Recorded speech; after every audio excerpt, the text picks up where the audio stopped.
Oh my God, the variety. Glazed, raised, sprinkled, long johns, cinnamon rolls, crullers, fritters, bear claws. I'm getting hungry. Randy's Donuts, 2170 South Rainbow, at the northeast corner of Sahara and Rainbow. Randy's Donuts, always alive, but always worth the wait. Visit randysdonuts.com or just stop by at the northeast corner of Sahara and Rainbow. You've seen Randy's Donuts in the movies. Now taste them for real. One taste and you'll be back again and again. Randy's Donuts, 2170 South Rainbow, at the northeast corner of Sahara and Rainbow. Unscaled with Jeremy Lowe, Saturday afternoons at 2 on KSHP North Las Vegas, AM and FM, K29 6HP North Las Vegas, and KSHP.com. The views and opinions expressed in the following program are those of the program's participants and do not necessarily reflect those of station staff, management, and advertisers. It's time for the most interactive radio program in Las Vegas today. It's time for Pushing the Limits with Brian Shapiro. Brian will talk sports, politics, entertainment, and anything that matters to you. Feel free to call Brian at 702-221-7283. You want answers? I want the truth! Now, Pushing the Limits, here's Brian Shapiro. Well, all right, what's up, everybody? Happy, what day is it today? Is it Tuesday or Wednesday? It's Tuesday, that's right. When you do a lot of drugs, you don't know what day of the week it is. Yeah, welcome to the show, everybody. It's Pushing the Limits. Thank you so much for joining us on a Tuesday, Pushing the Limits. And I am really excited because we got some great guests today. Sometimes I lie on the air and I say we got a big show when we don't, but we actually do have a big show today. A man who is the former White House communications director for Donald Trump, even though he didn't last very long. That's right, the Mooch. Anthony Scaramucci is going to be joining us in hour number 2. And with the new news out that it appears as though Donald Trump is going to be indicted again for inciting January 6th, we got to get the Mooch and his thoughts on that. So Anthony Scaramucci will be joining us in hour number 2. That's going to be a lot of fun, yes. So who lasted longer, Mooch or Trump with Stormy? Definitely the Mooch, because he lasted like 11 or 12 days, and I think Trump lasted 11 or 12 seconds. I could be wrong on that. Allegedly, but that's a very valid question to ask. Also coming up in hour number 2, he's former NBA veteran, played for the Bulls, the Raptors, the Knicks, and the Pistons. NBA vet himself, also known as Junkyard Dog, Jerome Williams will be joining us in hour number 2. He's been involved in trying to get an NBA team to Vegas, so he's going to give us an update on that. I want to start off with the squad and talking about the squad and people. You know, I call out bigotry and racism. It doesn't matter what the color of your skin is. It doesn't matter whether you're a Republican or a Democrat. I call things out as I see it. If you're a racist or you're a bigot or you say something that is just off the walls crazy, I'm going to call you out on it. And I haven't been a big fan of the squad. I'll be honest with you. I have respect for Ocasio-Cortez, but she says a lot of crazy things. I believe Ilhan Omar is an anti-Semite. I've never liked her. I never thought she should have been a congresswoman. She doesn't seem like she's very intelligent, and she's an anti-Semite. I think it's pretty obvious that she hates Jewish people, and that's unfortunate. And Tlaib is not the brightest bulb in the world either. They're not good for Democrats. They're not good for the country. Listen, there's a lot of Republicans I don't like as well. You hear it on this show all the time. But I got to tell you, this Pramila Jayapal really screwed up big time, and she said some really stupid things about Israel. So I want to comment on it, but before I comment on it, I want to play the audio for you, and it involves her, of course, saying that the state of Israel is racist. So I'm going to play the audio for you first, and then we're going to talk about it. Here it is. I want you to know that we have been fighting to make it clear that Israel is a racist state, that the Palestinian people deserve self-determination and autonomy. All right, so completely ridiculous comments. And I'm going to start by saying this. I never liked Jayapal. I don't like her. I never have. I believe the members of the squad, for whatever reason, they are so anti-Israel, and there might be a little bit of anti-Semitism in there. I believe Ilhan Omar is an anti-Semite. I mean, I've said that before, and I'll say it again. The difference is, at least, even if it's not heartfelt, she does apologize. And Democrats came forward, if you remember when Ilhan Omar said all about the Benjamins when talking about Israel, which is a Jewish trope, right? And just about all the Democrats went after her and said she was wrong and she should apologize. Eventually, she did apologize. I've talked about that before. You know, that's the difference between Republicans and Democrats today. I put up a video on social media earlier. If you noticed, just about every Democrat has spoken out against Jayapal's comments. They forced her to apologize. She did, even though it was sort of a half-hearted apology. And, you know, it's unfortunate because, like I said, Jayapal, to me, should not be in office. When you make a statement like that, it's either one of two things. When you say Israel is racist and make a generic, idiotic statement like that, either you horribly misspoke. I don't know how you misspeak like that, but even maybe you horribly, or maybe that's just how you feel. Now, she walked back her statements a little bit, and she did apologize. She did say she was sorry, but here's one thing I do appreciate about all this. Just about all the Democrats in the last 48 hours have denounced what she said. House Minority Leader Hakeem Jeffries and Catherine Clark and Pete Aguilar and Ted Lieu put out a joint statement. What did they say? Quote, Israel is not a racist state, they said. And they went out to denounce Jayapal's statements. And my point is very simple. It's like this. And listen, Jayapal, in my personal opinion, is a moron. And perhaps anti-Semitic. I don't know what's in her heart, but it certainly appears that way to me. And I don't like the squad. I don't like Ilhan Omar. I think Tlaib is not very bright. Okay, I don't like these Democrats. They're bad for the country. They're anti-Israel. And sometimes I'll even go as far as to say anti-American with some of their statements. I appreciate the fact that Ocasio-Cortez worked hard in college, bartending, whatever she did, she worked hard, she paid her way through school, and I respect her for that. That's more than you can say for a lot of Republicans like the Marjorie Taylor Greenes of the world. But I don't agree with the Green Deal, and I think they are extreme lefties, and you know, I'm not for these types of people. I'm certainly not for a representative going up there and saying Israel is racist, because that's absurd. And my point is very simple. When Marjorie Taylor Greene compares Nazi Germany to telling people to wear masks in the United States of America, where is the GOP? Why do they not all call her out for her statements? Where are they? When George Santos lies about everything on his resume, and I mean everything, lying about being Jewish, why is it that Speaker Kevin McCarthy won't out him? Why is that? Why is it that, in a way, he defends him? But now Kevin McCarthy this morning and yesterday says, oh, the Democrats need to punish Jayapal. Now, I wouldn't have a problem if the Democrats punish Jayapal. But where is Kevin McCarthy when his own Republicans do wrong? Where is Kevin McCarthy when Marjorie Taylor Greene compares the United States to Nazi Germany because a child has to put on a mask? Where are they?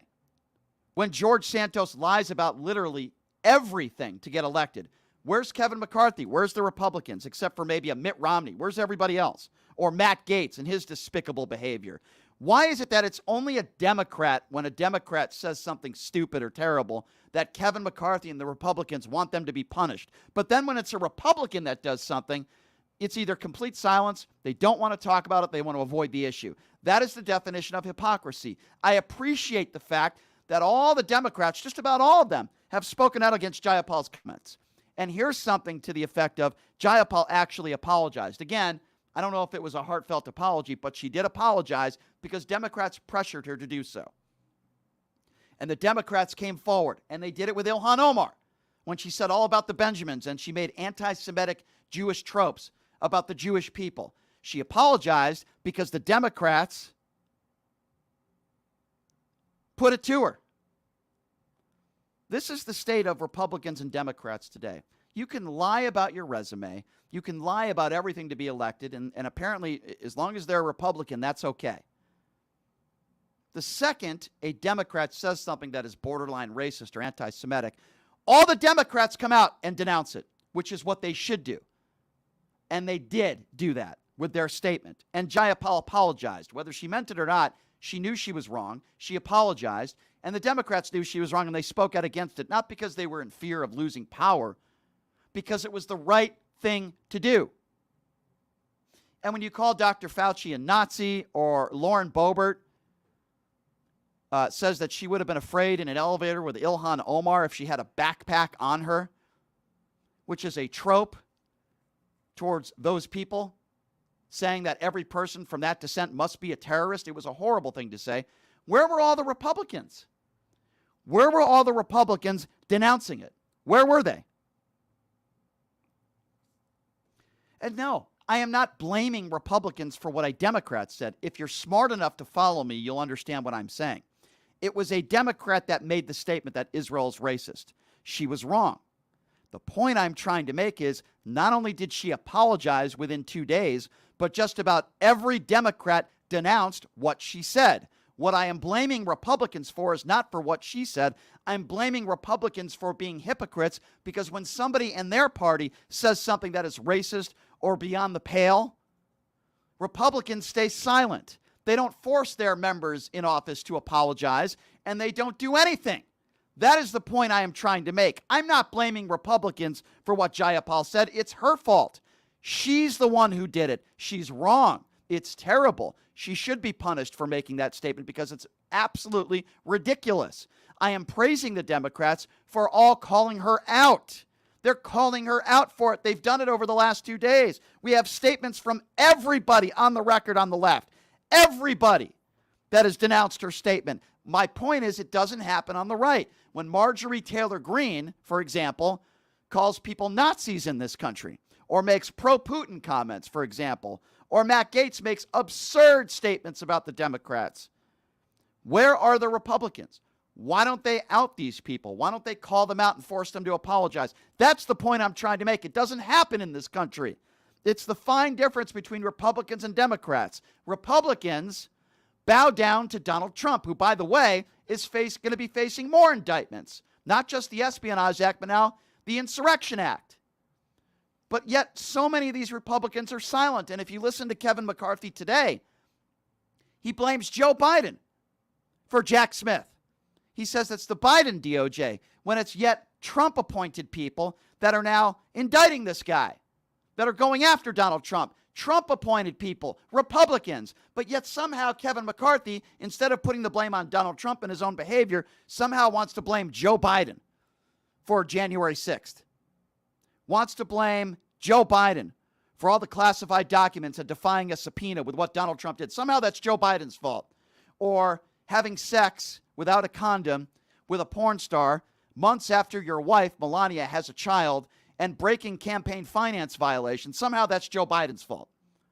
At what point are Republicans finally going to say, you know what, enough is enough? We had Amy Tarkanian in studio yesterday, the former chair in the state of Nevada for the Republican Party. She voted for Donald Trump twice, and she said after January 6th, that was it for me. What is going to be the final piece to the puzzle here where Republicans, some that are MAGA supporters, are finally going to say, you know what, enough is enough. Maybe we shouldn't support this guy anymore. What will it take? And you want to blame Joe Biden for all of Donald Trump's legal troubles? It's the most ridiculous thing I've ever heard. It's absurd. And if there are people out there that disagree with me or agree, but if you disagree, I'm happy to take your phone calls now. I'm happy to get into a conversation with you if you disagree with me. I take all different opinions on this show. That's the difference today between Democrats and Republicans. A Democrat who is absolutely foolish, maybe anti-Semitic, makes a stupid statement about Israel, and all the Democrats say she's wrong. All the Democrats call her out, and she apologizes. If Marjorie Taylor Greene calls a doctor a Nazi, which, by the way, she has done, the Republicans remain silent. They don't say anything. They don't call her out. Maybe there's a few Republicans that do, but the overwhelming majority of Republicans don't call out the BS and the nonsense and the bigotry. Democrats call it out immediately, even if it's one of their own. In this case, Jayapal. They called her out. Imagine if a Democrat incited an insurrection. Imagine if a Democrat had sex with a porn star and then paid her to shut up about it a week before the election. and probably broke campaign finance violation. Imagine if a Democrat defied a subpoena and had all these highly classified documents that he was showing to people without security clearances. You think the Democrats would all remain silent, or they'd say, you know what, we don't want this guy representing our party? That's what the Democrats would do, most of them. But the Republicans still hide behind Donald Trump. If somebody in their party says something despicable, what do? They remain silent, and they say, well, the Democrats are just trying to play politics. I'm going to give out the number for you if you agree or disagree. The number to call, 702-221-7283. And again, that number, if you want to be a part of the program, I'm taking some calls now, and that number is 702-221-7283. 702-221-7283. And again, I go back to what I was saying earlier. I'm not defending Jayapal. I'm not defending the squad. I'm not defending any of these people. What she said was wrong. Ilhan Omar has made some racist statements in the past. I've called her out for that. I wish she wasn't a congresswoman. I really do. And if the Democrats want to hold Jayapal to the fire, for lack of a better term, and punish her, then I have absolutely no problem with that. But the Republicans don't hold anybody to account. Look at the leader of their party, facing all these indictments and now going to be facing more indictments. More. For inciting an insurrection. We all know what took place on January 6th. And, you know, when I woke up today and I was reading all the quotes from all the Democrats out there that were calling out Jayapal's comments, they were ignorant. They were stupid. They were wrong. And when you have a platform, you can't make statements like that. Maybe she's an anti-Semite. Maybe she's not. I don't know. I don't know what's in her heart. I know what she said was very stupid. Even at a minimum, if we take her for her word and give her the benefit of the doubt that she misspoke, you have a huge platform. You're speaking in front of a lot of people. You can't say things like that. That Israel as a whole, they're racist. It's the most ridiculous thing I've ever heard. You can't say that's like saying all white people are racist or all black people are racist. It's idiotic, right? Are there some people that are racist in this country? Absolutely. Is it possible that there are some people in Israel that are racist? Absolutely. As a whole, Israel wants to exist. Israel is not racist. They don't want terrorists coming into their country and blowing people up. They don't want terrorists coming into their country and killing innocent people. And they defend themselves and they defend their land. That doesn't mean they're racist. I went to Israel once. There were all sorts of different people in that country. I didn't sense that at all. They don't want innocent people dying in their country, and they don't want terrorists coming in their country, taking their land and killing innocent people. That's not racist. That's not racist at all. And people that think that Israel is racist are bigots. It's very simple. You have anti-Semitism in your blood. I don't know what else to tell you. To say that an entire country is racist is absurd. It is absurd. As much as I, speak out against Vladimir Putin, would I say that everybody in Russia is bad? Of course not. As much as I speak out against Kim Jong-un, would I say everybody in North Korea is a terrorist? Of course I would never say something like that, because it's not true. It's ridiculous. It's ridiculous. And, there are people out there, it's interesting because there's people out there that are saying, this guy is paid by the Democratic Party. And here I am calling out Jayapal, who happens to be a Democrat. So obviously people who make statements like that have absolutely no idea what they're talking about. These are my own opinions and these are my own thoughts. But God forbid if I don't kiss the ring of Donald Trump and kiss the ring of Marjorie Taylor Greene and Matt Gaetz, I must be getting paid by George Soros. No, I am a registered independent and I call it as I see it. And I know some people aren't used to that because they listen to their right-wing echo chamber TV and radio. You watch your Fox News, your OAN, your Newsmax. People like that. God forbid they say something that you might not agree with, or somebody that doesn't drink the Kool-Aid that you're drinking on the right. God forbid I must be getting paid by the DNC. When I didn't even vote for Barack Obama, I didn't vote for Hillary Clinton. I've been a registered independent my whole life, but God forbid I call it as I see it, and I call a wrong and a right. What she said was wrong. Israel is not a racist state. That's not true. It's irresponsible rhetoric, and it's borderline anti-Semitism, and it's wrong, and there's no place for that in either party, the Democrat Party or the Republican Party. There is no place for it. And guess what? Nobody's paying for me to say that. Those are my views. That's how I feel. That's me. That's how I feel. And it's absurd. And she should be ashamed of herself. And I am so glad that the Democrats out there have spoken out against her. I am so glad.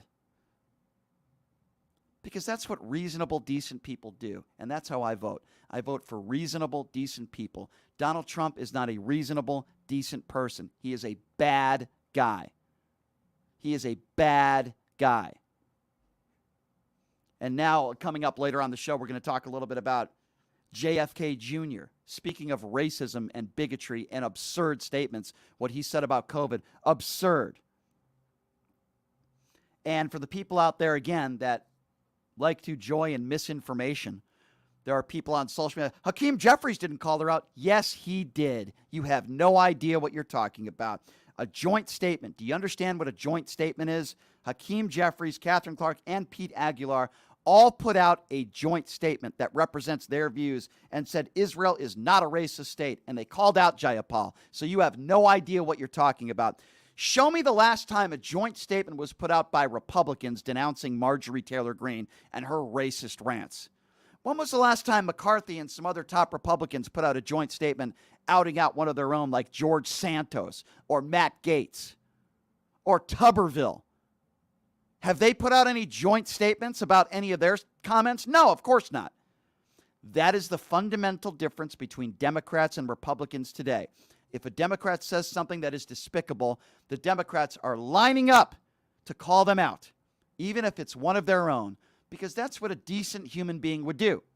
But if a Republican does it, where are the joint statements? You might have one or two people, like, for example, a Mitt Romney, right? Or a Liz Cheney, and then if they decide to call out somebody, the entire Republican Party wants to out them.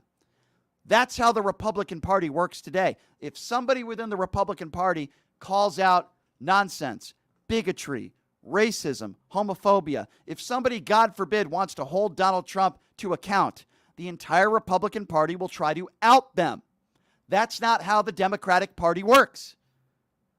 Remember Anthony Weiner? Remember that scandal? I don't think there was a Democrat that didn't call him out for the despicable behavior that he did. The Democrats call out people that say and do terrible things. They have a history of doing that. They did it with Ilhan Omar, with her anti-Semitic remarks. Rightfully so. She apologized. And they've done it with Jayapal, with her anti-Semitic remarks. She apologized. When was the last time we saw a prominent Republican say, you know, gosh, I'm really sorry, I apologize? Did Tuberville do that? He might have walked back his statements a little bit, but he never said, I'm sorry. I'm sorry for defending white nationalism. He never did that. We never got a joint statement from Kevin McCarthy and all the top Republicans because they're cowards. That's why. So we're going to take a break, and here's what we're going to do. We're going to take some phone calls on the other side. I know we have some people on hold. 702-221-7283 is the number to call. Again, if you want to be a part of the conversation, that number, 702-221-7283. I challenge you. You think I'm being paid by the DNC? Tell me what I've said on this show that you disagree with. Tell me what I've said on this show that you think is wrong. Tell me what I said on this show that you think would make me brainwashed. Happy to hear it. Happy to give you the platform if you disagree or agree. Again, that number to call if you want to be a part of the show is 702-221-7283. Again, that number, 702-221-7283 is the number to call. I'm opening up the phone lines now, and we will take a break and be back right after this. You're listening to Pushing the Limits right here on 107.1 FM, 1400 AM, KSHP.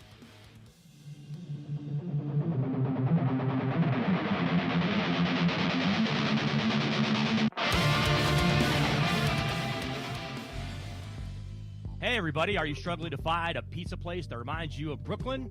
That true blue New York style pie? Well, worry no more. Stallone's Italian Eatery Pizza is a knockout. We're located at 467 East Silverado Ranch Boulevard, just off of Premier Road, half a mile east of South Point Casino, just minutes from the Las Vegas Strip. Come by and grab a slice of pie. Plus, check out our Brooklyn-inspired Italian cuisine. Our sandwiches are super. Hero, that is. Because why be a sub when you can be a hero? Stallone's Italian Eatery is here to serve you phenomenal food, Vegas. Forget about it.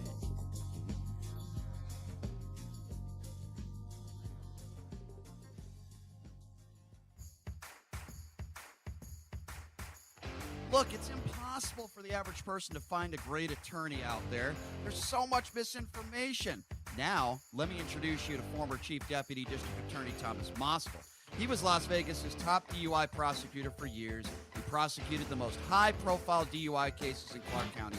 No one knows more about DUI law in Nevada. Just Google it. If you get charged with DUI, whether it's a misdemeanor or even more importantly, a felony, you need Thomas Moskal representing you. His relationships with the prosecutors and judges and his knowledge of DUI law to work for you. So give him a call now or text him at 702-848-5555. It's your life and liberty that's at stake. Don't wait. Call now. That number again, 702-848-5555.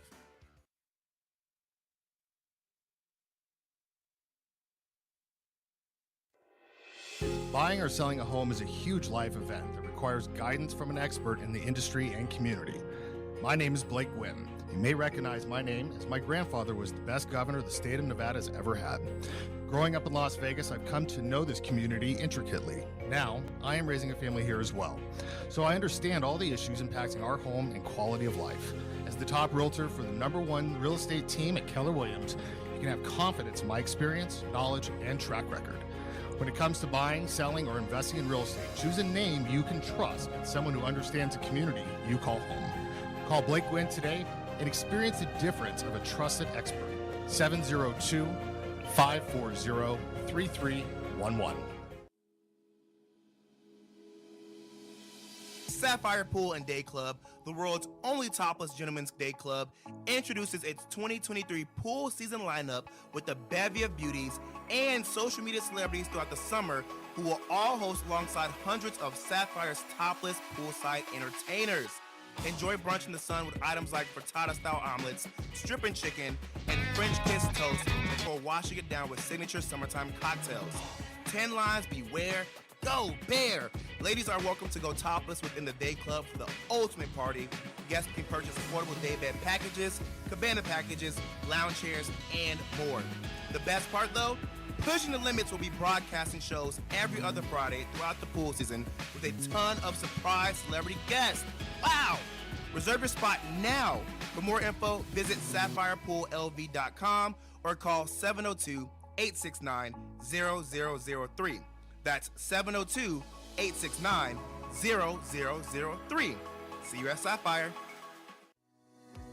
Hey everybody, it's Brian Shapiro from Pushing the Limits. I want to tell you guys about Sahara West Urgent Care and Wellness. They're conveniently located on the southwest corner of Sahara and Jones.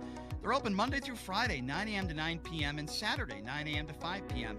At Sahara West Urgent Care, they'll take care of all your healthcare needs. They offer routine services such as physicals, STD testing, car accident treatment, and work injuries. You name it, they do it. They have on-site x-ray, EKG, ultrasound, and labs. They treat chronic conditions such as asthma, blood pressure, diabetes, and more. They also offer general wellness exams, treatments such as testosterone enhancement, and cancer screening. They're located on Sahara, 6125 West Sahara Avenue. Their number is 702-248-0554. And the best part, they accept most major insurances and affordable cash pay prices, office visits starting at just $95. And I'm also a client, so please give them a call, 702-248-0554.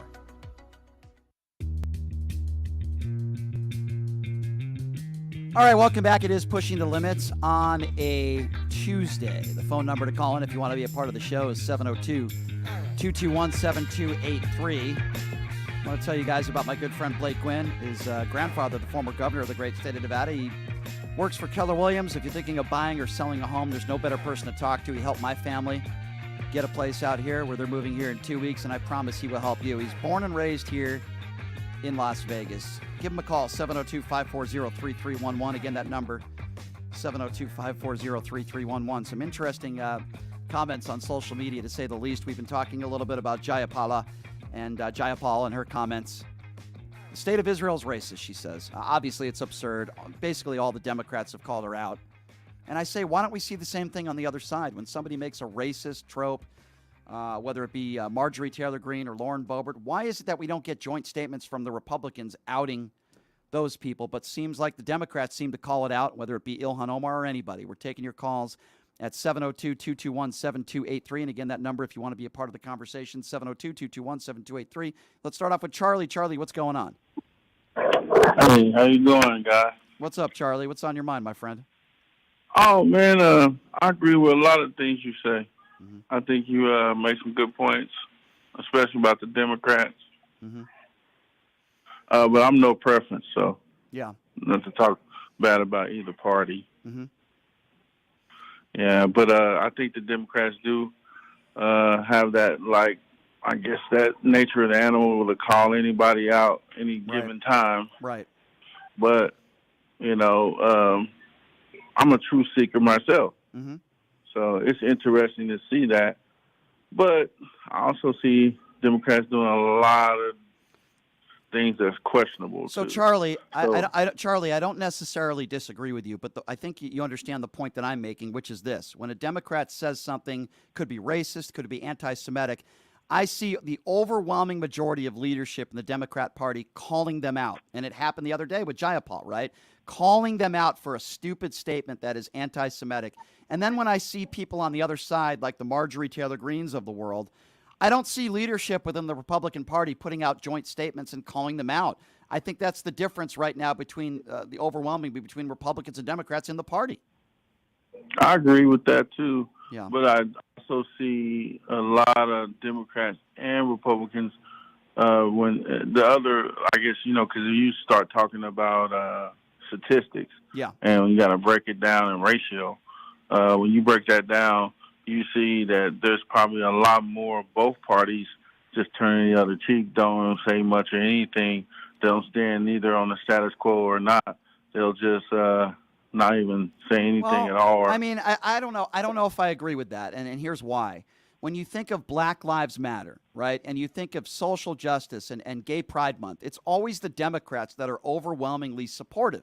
And it's always the Republicans that are denouncing Gay Pride Month. It's always the Republicans that are denouncing Black Lives Matter. They still do it today. If you bring up the January 6th insurrection, by the way, those were all Republicans, not Democrats. What do?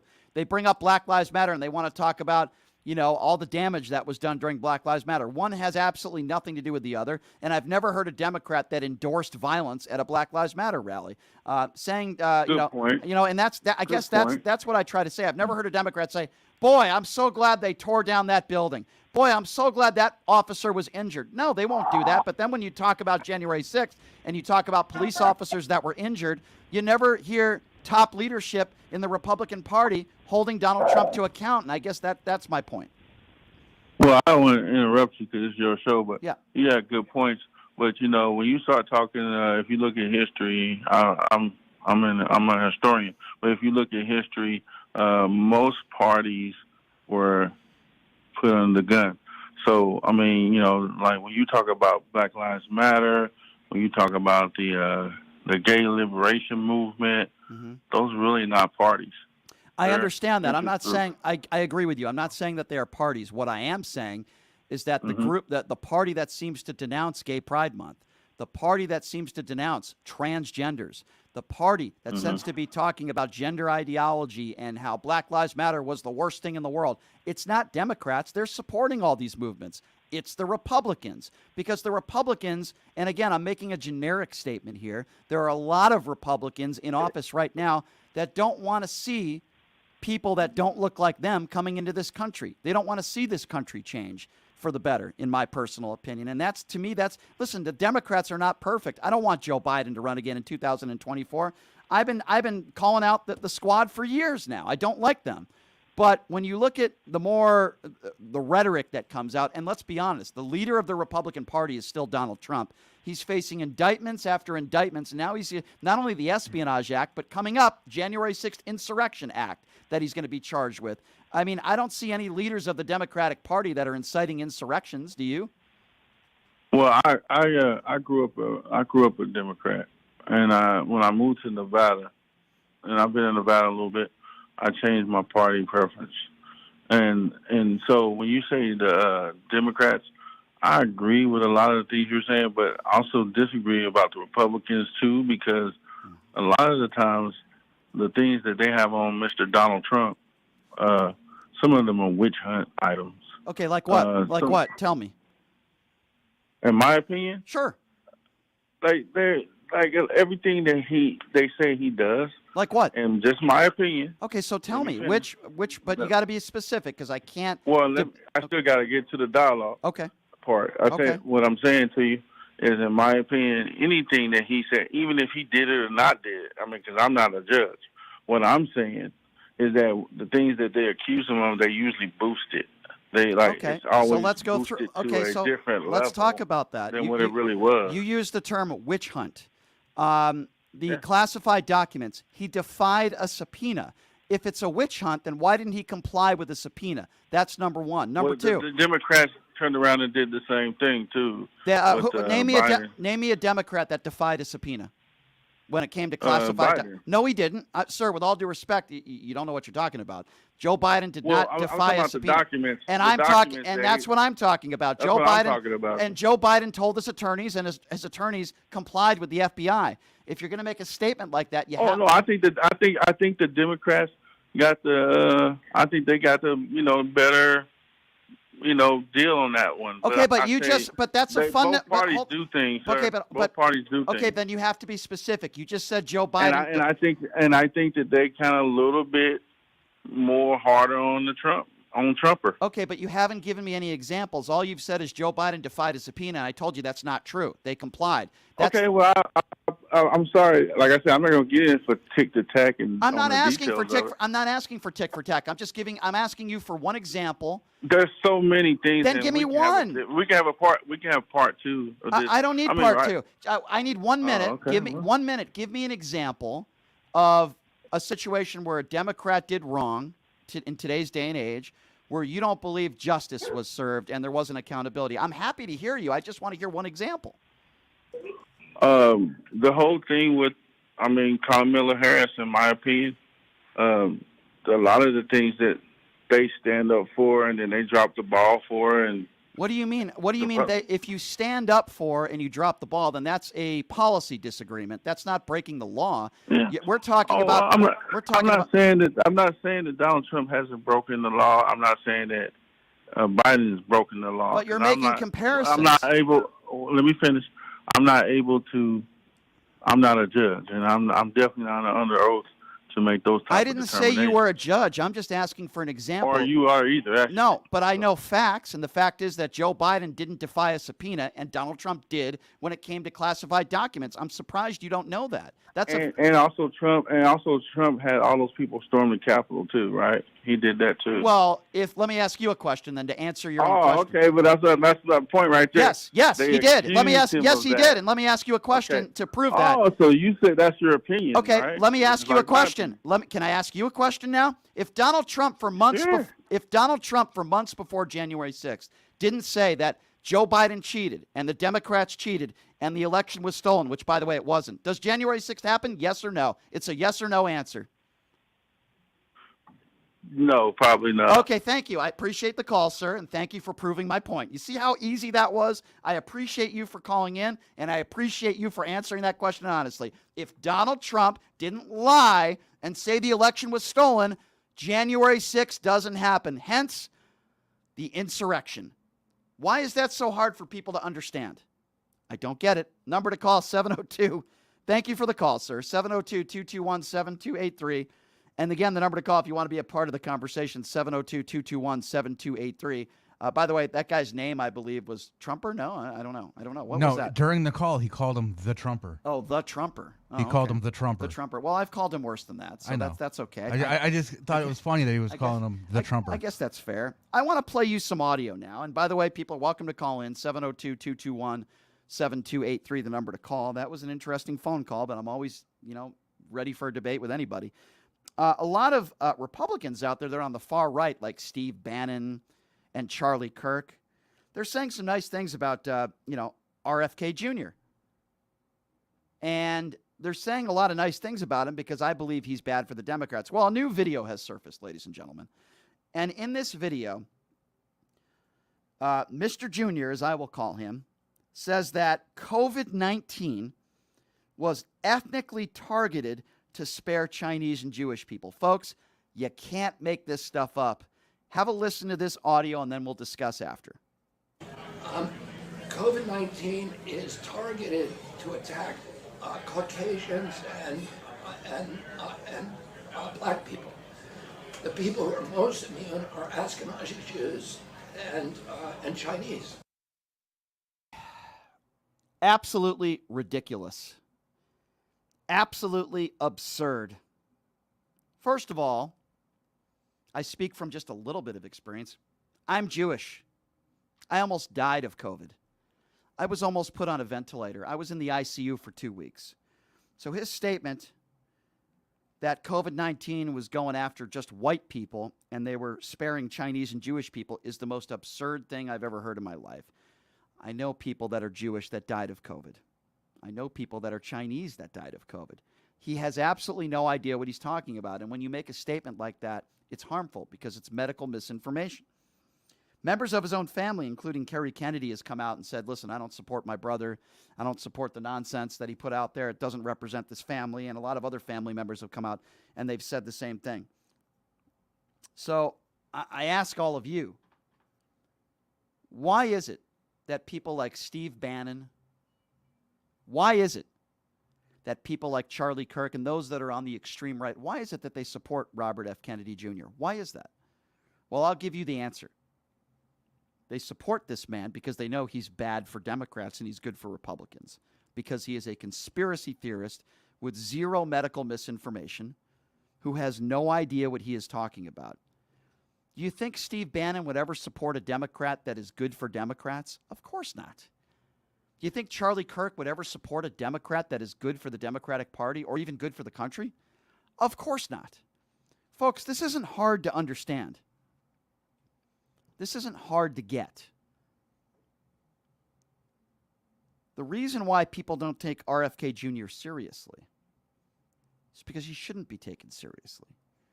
When you make a statement that COVID-19 ethically targeted white people and spared Chinese people and Jewish people, then how could anybody take anybody like that seriously?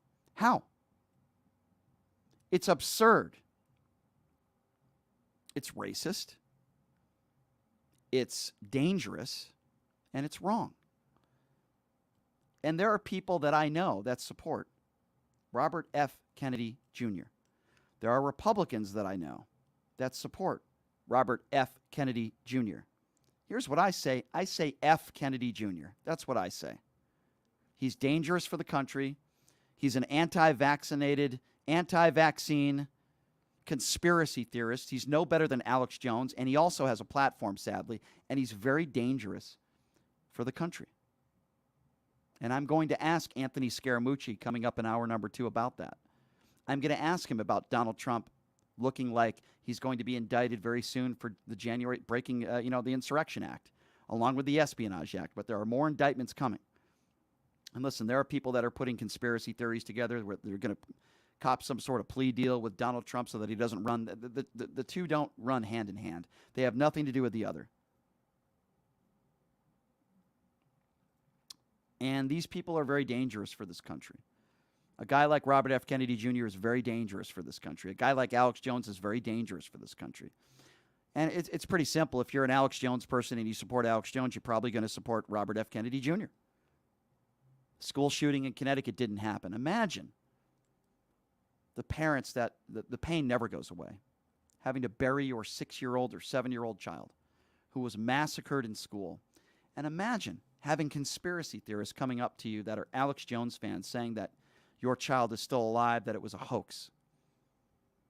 Imagine having to go through something like that. There's no money that can make somebody feel better about that. That pain never goes away.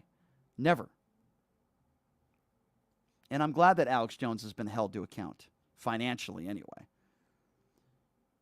RFK Jr. is doing the exact same thing. See, because when you make statements like COVID-19 was targeting certain races or religions, that can incite violence. Now, I don't know everything about COVID. I don't know the people that were involved, but I have an idea or an opinion based on evidence that it was probably generated, accidental or not, probably in a Wuhan lab. But I can tell you this with certainty. Whether it was accidental or not, they were not going after a certain race or gender. The entire world had to deal with COVID. It didn't matter what the color of your skin is. It didn't matter where you are from. And it didn't matter what your religion was. The entire world, the globe, had to deal with COVID. People died all over the world. All sorts of different people. And I'm not saying anything that isn't, known. I'm just speaking from a logical perspective that has nothing to do with politics. COVID affected all of us in different ways. It didn't matter what the color of your skin was or what your religion was.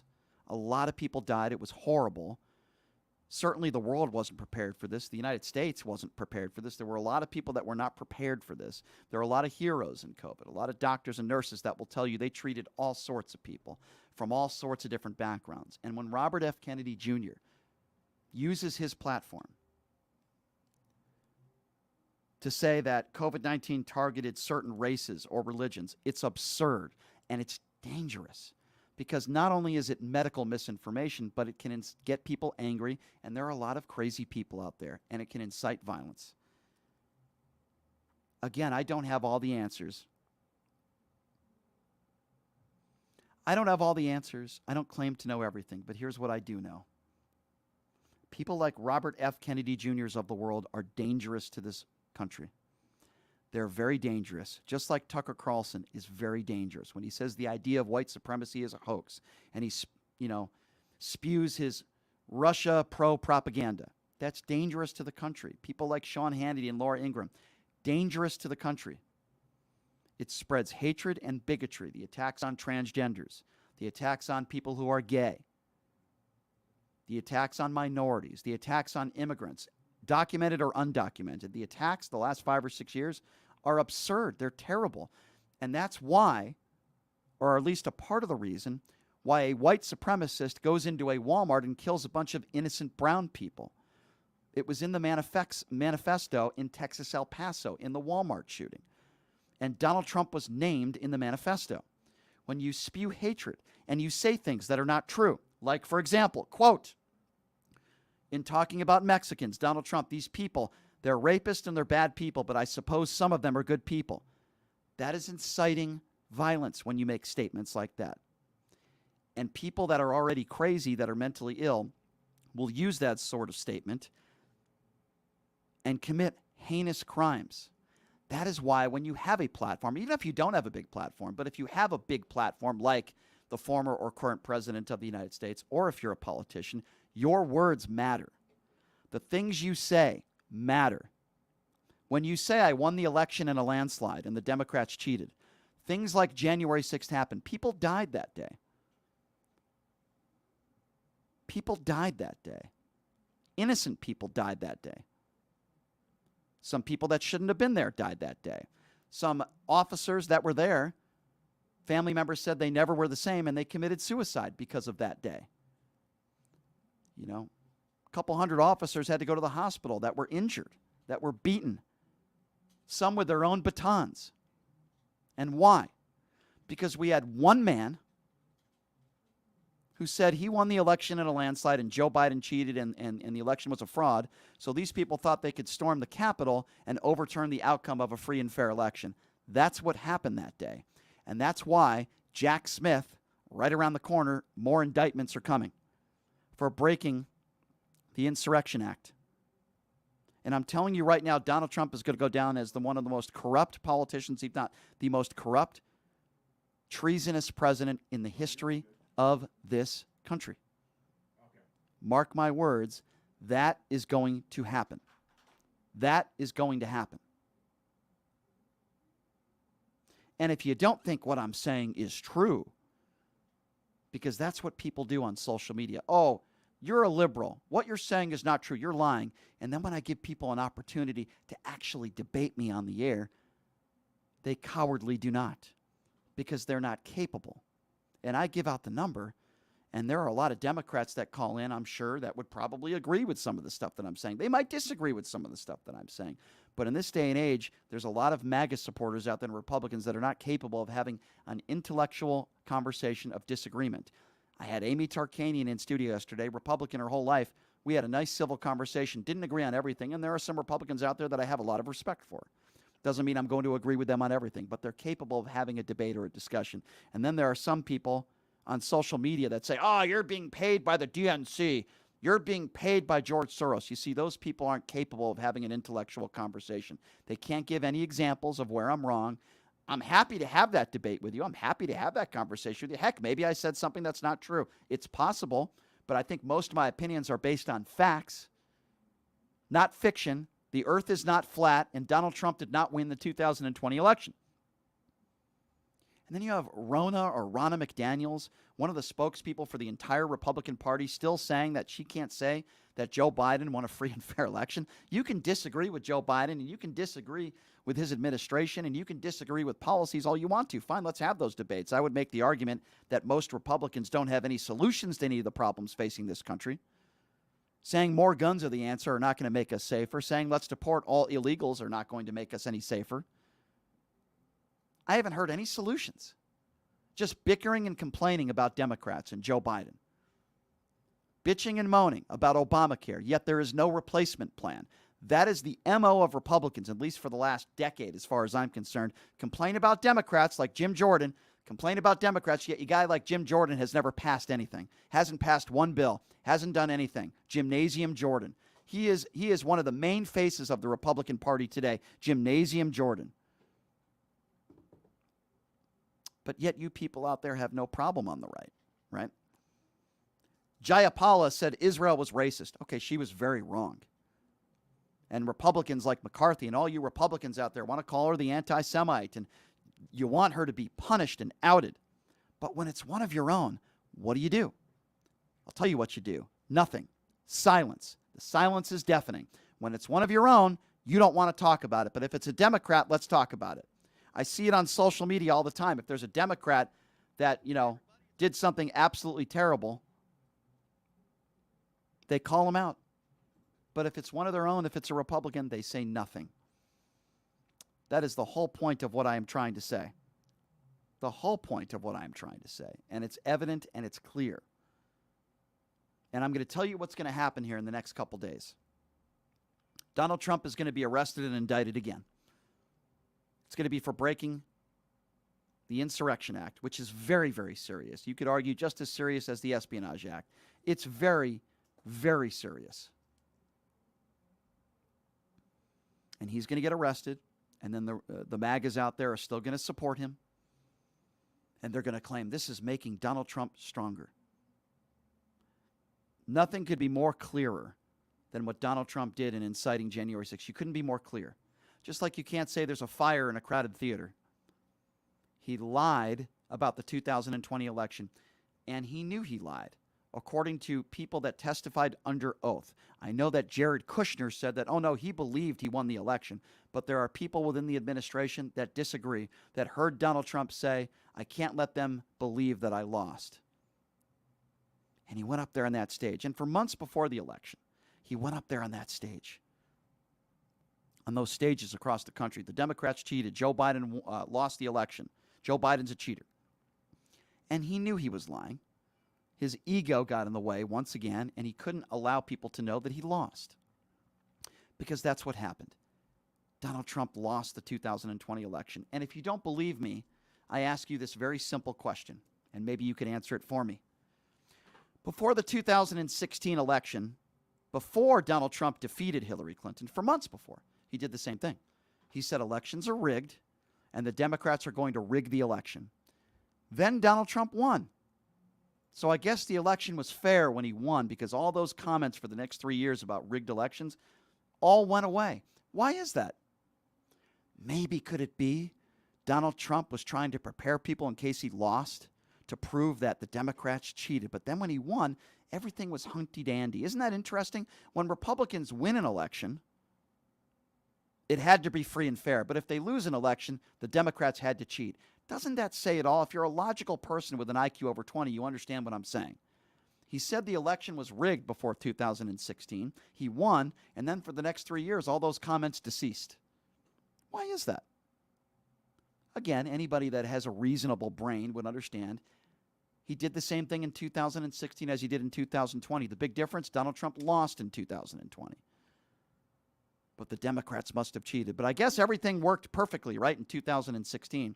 And for those of you that say Hillary Clinton is an election denier, you're a liar, because Hillary Clinton conceded. Hillary Clinton conceded. And now we're sitting at a point where Trump will be indicted again. It's going to happen again. Jack Smith is gearing up, and all reports are proving that it could even happen this week. We already know he's facing very serious charges and possibly breaking the Espionage Act. And now we're looking at the Insurrection Act. These are very serious charges. So I don't want to hear the Biden family, the Biden crime family. Oh, really? What did Joe Biden do? Hunter Biden did drugs. Yes, he liked his hookers. Guess what? Hunter Biden's never been a politician before. What did Joe Biden do? Republicans have had 5 years to investigate the Biden family, and they've come up with literally nothing. Their all-star whistleblower turns out to be a Chinese spy running from the law. They've had 5 years. So if you're going to talk about the Biden crime family, you actually have to come up with actual, real evidence. And there's no evidence that Joe Biden committed any crimes. We know that Hunter Biden has been investigated for tax fraud. We know that that case is concluded. And we also know that Hunter Biden's never been a politician before. We're actually talking about people that are actually in office. And if you're going to say that it's Biden's DOJ, you have, again, no idea what you're talking about, because these people, many of them that have gone after Donald Trump are Trump appointees. So you have no idea what you're talking about. Republican judges and Trump appointees. So this isn't Joe Biden's DOJ, and he has nothing to do with Donald Trump's actual behavior and what he allegedly did, which seems to be pretty clear to me. It's inciting an insurrection, breaking the Espionage Act, for starters. And there's more stuff coming. It doesn't end here. There's more stuff coming.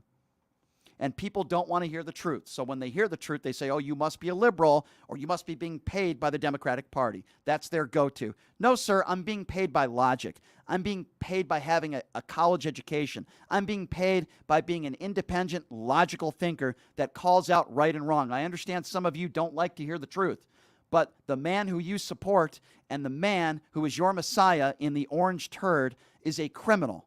And there is a decent chance that he could go to jail. And I'm sorry you don't want to hear that, and I guarantee you that nobody from the DNC is paying me to say that. I'm sorry you don't like truth, and I'm sorry you don't like logic.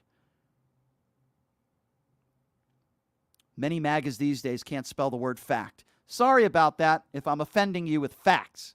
But that's what I do on this show, and I do it every day. And Anthony Scaramucci will be joining us next hour to talk about this. But coming up next, we're going to switch topics. Is an NBA team coming to Vegas soon? Well, guess what? We got a guy who's been a big part of trying to get this thing going. We're going to talk to Jerome Williams, also known as Junkyard Dog. He played in the NBA for 9 seasons for the Bulls, Raptors, Knicks, and Pistons. He lives here in Las Vegas, spends some time out there in D.C., talk a little Summer League with him, and, of course, talk about the possibility of bringing an NBA team right here to Vegas. Junkyard Dog coming up next. Anthony Scaramucci coming up later at the bottom of the hour. You're listening to Pushing the Limits right here on KSHP.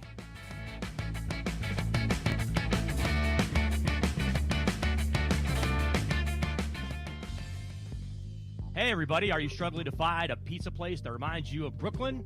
That true blue New York style pie? Well, worry no more. Stallone's Italian Eatery Pizza is a knockout. We're located at 467 East Silverado Ranch Boulevard, just off of Premier Road, half a mile east of South Point Casino, just minutes from the Las Vegas Strip. Come by and grab a slice of pie. Plus, check out our Brooklyn-inspired Italian cuisine. Our sandwiches are super. Hero, that is. Because why be a sub when you can be a hero? Stallone's Italian Eatery is here to serve you phenomenal food, Vegas. Forget about it.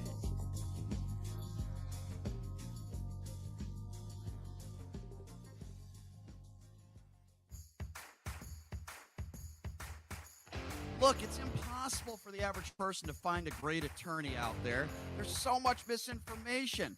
Now, let me introduce you to former Chief Deputy District Attorney Thomas Moskal. He was Las Vegas's top DUI prosecutor for years. He prosecuted the most high-profile DUI cases in Clark County. No one knows more about DUI law in Nevada. Just Google it. If you get charged with DUI, whether it's a misdemeanor or even more importantly, a felony, you need Thomas Moskal representing you. His relationships with the prosecutors and judges and his knowledge of DUI law to work for you. So give him a call now or text him at 702-848-5555. It's your life and liberty that's at stake. Don't wait. Call now. That number again, 702-848-5555. Buying or selling a home is a huge life event that requires guidance from an expert in the industry and community.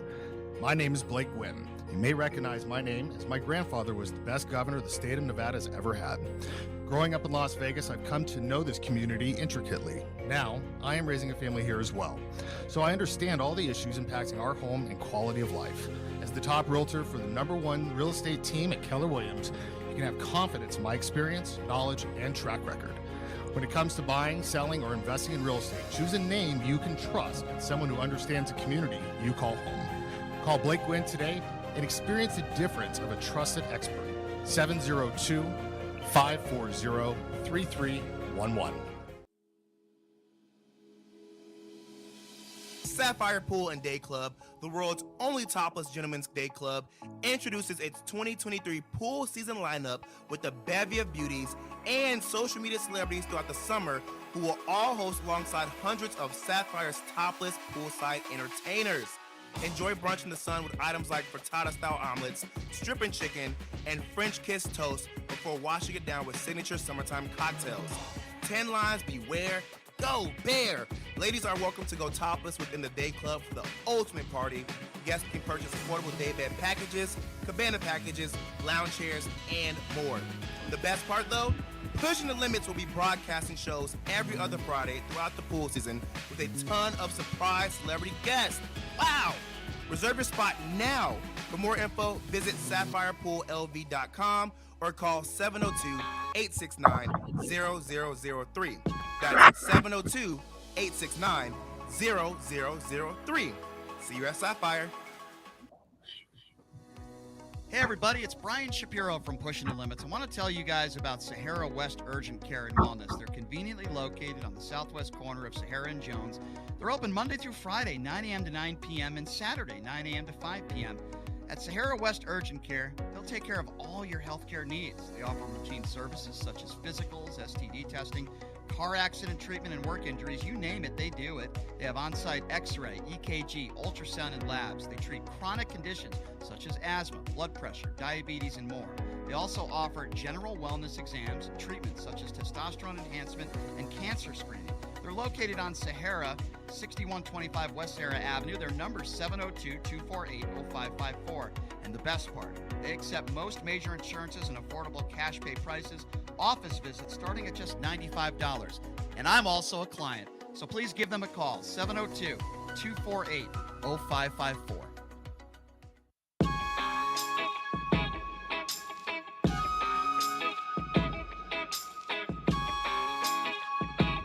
All right, welcome back. It is Pushing the Limits. Thank you so much for joining us on a Tuesday. By the way, quick programming note. Tomorrow, Lisa Latte Loveland's going to be joining us in studio. If you don't know who she is, she's accused of sexually, I guess you could use the term rape, back 35 years ago at the Hilton. She's now filed a civil suit. Legally, she's allowed to do that now because of new laws that have passed in the state of Nevada. A civil suit against Bill Cosby. She's going to be joining us in studio with her husband tomorrow on the show.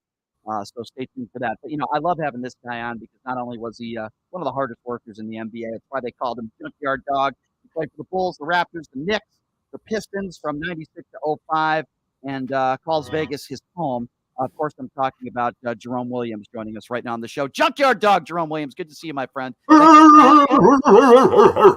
up, I love it. What's up, Jerome? How you doing, man? Man, I'm doing great, man. How you doing? I'm doing okay. I'm doing all right, Jerome. And it was good to see you last week. I guess before we get into some of the big NBA stories. I don't know how much NBA Summer League you had an opportunity to watch, but isn't it incredible what the NBA Summer League has turned into here in Las Vegas? Oh man, we were there when it first started, and Warren and Albert were kind of running around asking me to drum up people to come to see, NBA games. Could I bring kids out to the games? Now, you're walking in the arena just sold out. And I text Albert and Warren, and it takes them a few hours to get back to me, whereas before they were calling and ringing my phone off the hook. Right? Isn't it Shout out to incredible? Warren and Albert for all the hard work they put in, and with their group of really putting together that summer league. It's really turned into something special, where not only the basketball NBA community and the alumni come out for it, but people all over the world fly in from all parts of the country and abroad just to see NBA Summer League. So it's awesome. It really is great. Any standouts for you? I'm sure you have some opinions on Wembanyama, even though he only played 2 games. I thought it was a lot of fun to watch him play in person. Standouts for you and highlights for you for Summer League. Yeah, definitely the Thompson twins were standouts for me. They really showed a flair for the game and an IQ for the game, mixed with athleticism and excitement. And I felt like that it looked good. It really made me, sit back and say, okay, I got to watch Houston Rockets this year. I got to watch my Detroit Pistons. And that was because of those 2 twins. When Wembanyama is, Victor, he didn't disappoint that second game. The first game, I think it was just a little overwhelming a little bit, as well as being his first game on NBA level soil. I think that, kind of got to get the jitters out, but he showed up that second game and really showed what he has the potential to become, with Coach Popovich. And now you got Tim Duncan and all these alumni coming back to help support him, and Manu Ginobili and Tony Parker. So I think that's just going to be a wonderful situation for him. Agree. I don't think you could ask a better spot for him to be on to get better and to make it in the league, which I think we all agree he will. What are your thoughts on the midseason NBA tournament and the Final Four right here in Las Vegas? What are your thoughts on this tournament as a whole when you first heard about it? Well, I think it's great for Las Vegas, number one. Anytime you can get regular in-season games in Las Vegas, like we get the preseason games, but they don't count. So typically those are, sometimes could be without stars depending on when they weigh. But now with this new tournament, I think it introduces the regular NBA fan to current NBA action. I think that Las Vegas is the perfect town for that. I think that the tournament itself is going to be something new. I think we as NBA fans have to, get acclimated to something different. I think it weighs in on, the way the current NBA works with players and different scenarios of resting. I think it puts more of an onus on, hey, come in at your best, because, the team that's at their best early on is going to have a benefit by winning this tournament. And I think that, adds a little something to the fire of the NBA. Agree. I was joking with a friend of mine, Jerome, because I'm like, okay, if you're the 10th, 11th, 12th guy on the bench and you have a chance to make $500,000, I'm not saying $500,000 isn't a lot of money for even somebody on a $50 million contract or whatever, but imagine how enthusiastic some of those guys are going to be on the end of the bench in that championship game, having a chance to win $500,000. That's still a lot of money. Hey, I mean, when you talk about, your bonus salary when you make the NBA finals and the championship, it's around the same amount. So for, to get that kind of money early in the season is, like you said, it's like a dream come true for a lot of players, especially ones at the end of the bench. But not only that, I can tell you right now, NBA wives and NBA, proteges and people that are around the NBA player, they want them to win that money too. So guess what? It means a lot to everybody, even if you're at the top of the food chain. I agree. I tend to agree. If you're just joining us, Junkyard Dog, Jerome Williams on the line. Jerome, we've talked a lot about, bringing an NBA team to Vegas with you over the years. I talked to a lot of people. Jay Bloom, I don't know if you know him, billionaire. He was in studio a few weeks ago, and he's trying to bring a team here. You're in talks with a lot of people, and everybody gives me pretty much the same answer. It's going to happen. It's going to happen in a few years. It's going to happen. We're going to get an expansion team here. Seattle's going to get an expansion team. What are your thoughts on where we're at right now? Anything new you can tell us about this situation? Well, I think, my thoughts are really centered around the venue.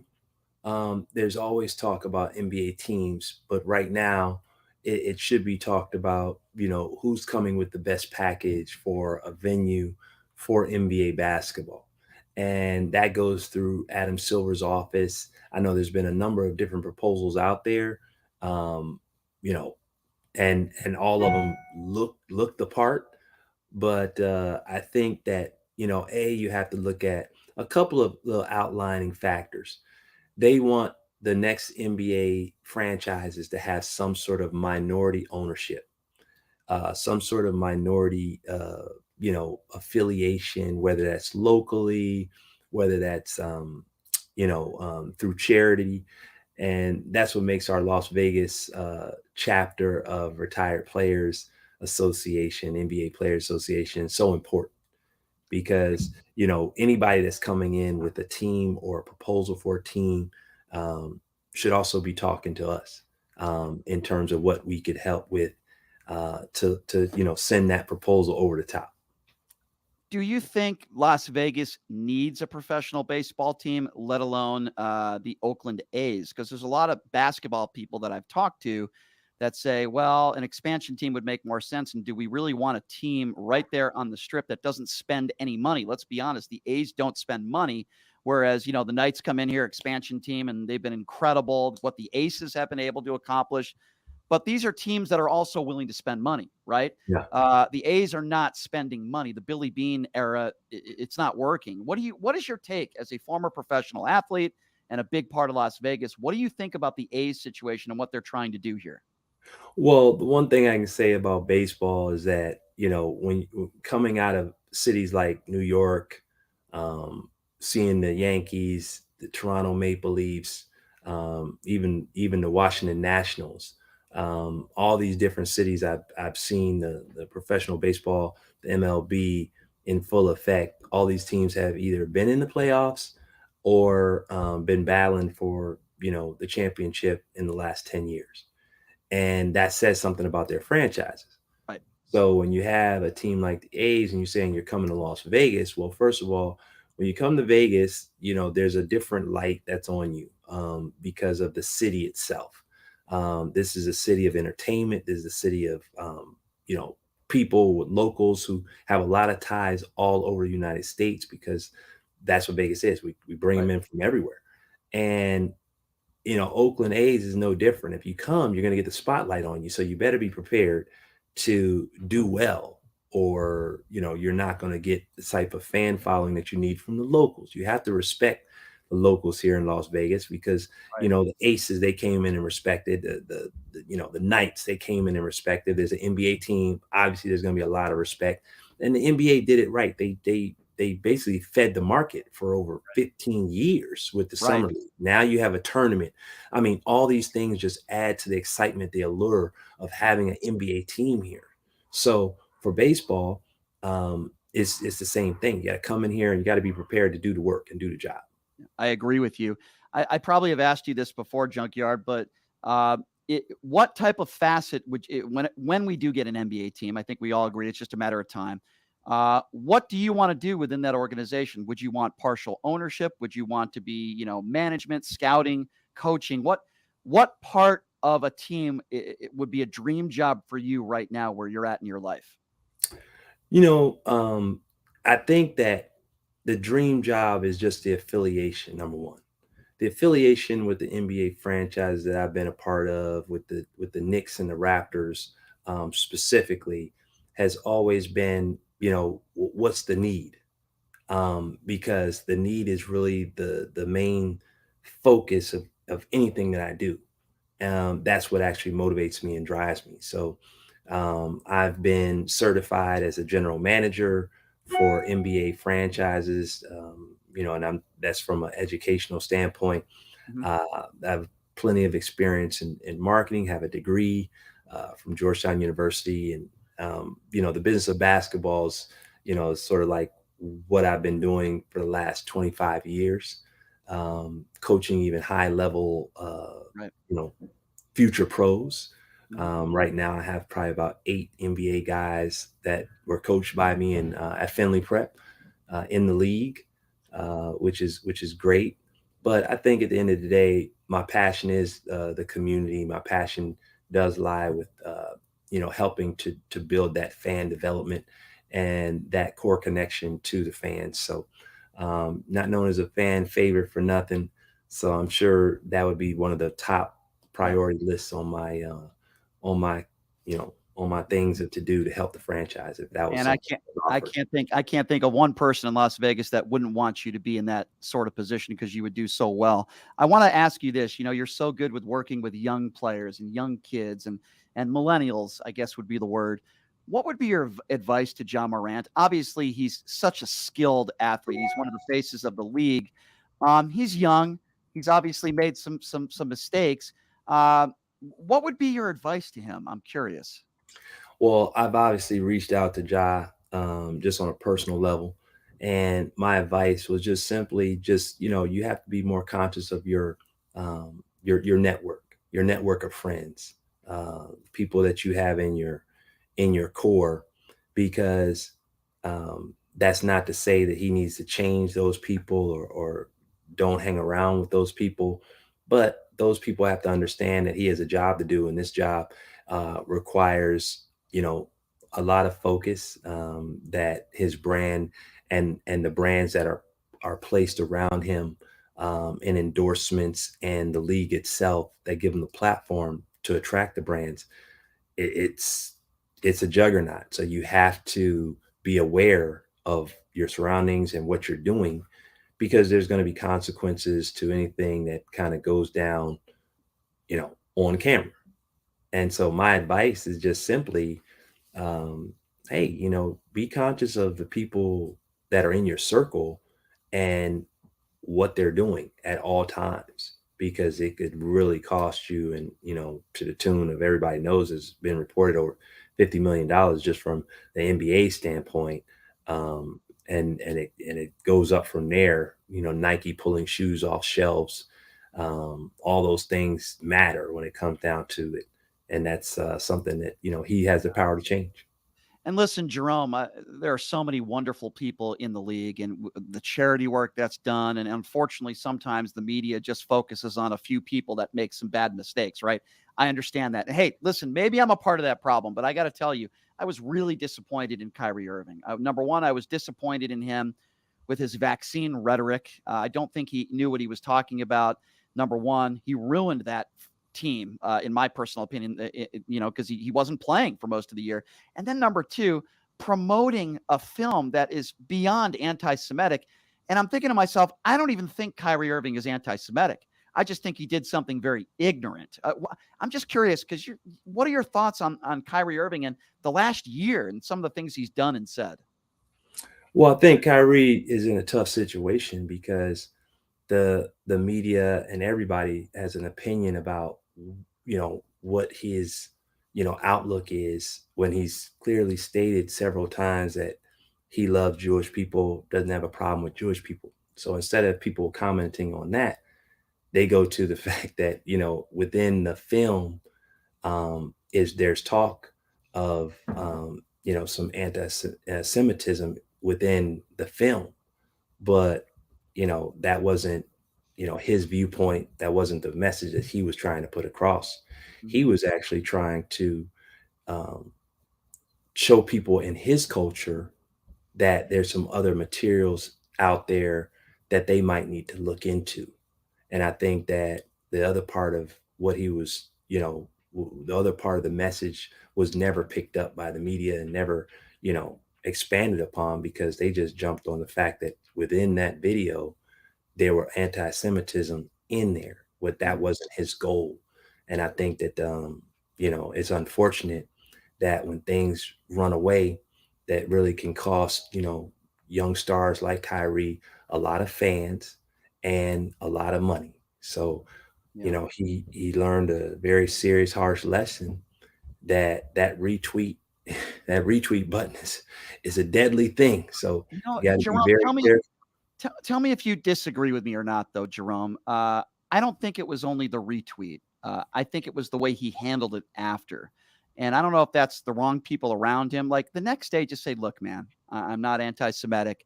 I love Jewish people. I should not have retweeted that. I didn't actually watch the film. I made a mistake. Let's move on. I feel like if he did that the next day, no issues. I mean, people could probably still criticize him for retweeting it. Hey, man, you should have known better. But I feel like the waiting and then the combative answers to questions in a press conference, not really. He owned what he did, but I felt like it took too long. Am I wrong in having that opinion? I don't disagree. It might have taken might have taken him too long in your opinion. And I think that's definitely a good way of looking at it. I judge a man's heart, not his timeline. Because, everybody has a different timeline of how they want to, kind of get their whole, self out there. I think Kyrie is a very, kind of, keeps everything close to the vest. And I think that was part of him trying to keep, whatever he had that he didn't want to give close to his vest. And it was kind of forced out. And sometimes, I think as African Americans and minorities, if you ever watched that that movie Roots, where we kept getting beat till he was able to say that his name was Toby. Yeah. Well, for a lot of minorities, we felt like that for Kyrie. We felt like he was just getting beat. When we knew his heart was not that he did not like Jewish people.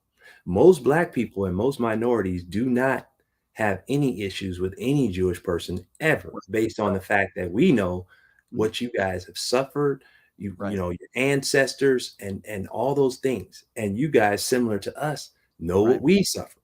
I agree. So and so there's definitely, I mean, I'm hard. It's hard for me to even think of any Black person that says I don't like Jewish, or whatever. Right. I agree. I don't even think Kyrie's anti-Semitic. I've never said he that. He isn't. I don't think he is. I just don't like the way he handled it, and I just think he's got a huge platform, and with that comes a lot of responsibility. But let me ask you this: listen, you played for 4 teams in 9 years. I get it. Yeah, it's part of the nature of the business, but it doesn't appear to me that Kyrie Irving can stay with a franchise for more than a couple of years. I feel the same way about James Harden. There are just certain guys that just don't mesh well in certain situations. And I feel like Kyrie is just a different guy. He's a different guy. And sometimes that's difficult maybe for other teammates and organizations to work with. I don't know, but it just doesn't seem like he can stay on with one team for more than a couple of years. Well, I mean, that's on his resume. I don't fault you for seeing that and saying that, because everybody knows it.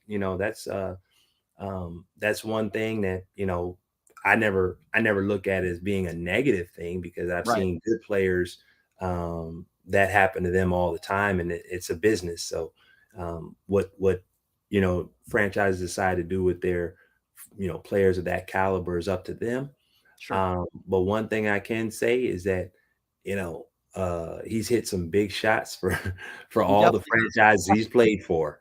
Yeah. And the type of work ethic that he has in the gym. Everybody didn't like Kobe Bryant. Right. A lot of his teammates, and I say that with due respect for my brother, because he's my draft brother.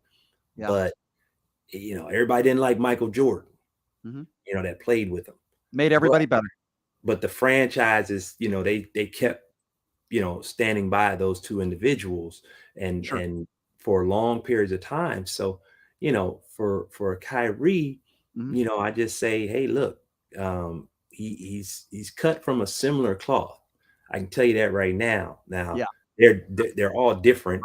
Don't get me wrong. I'm not saying he's like Michael Jordan or like Kobe. I'm just saying he's cut from a similar cloth in terms of his work ethic, how he kind of goes about things, leadership wise.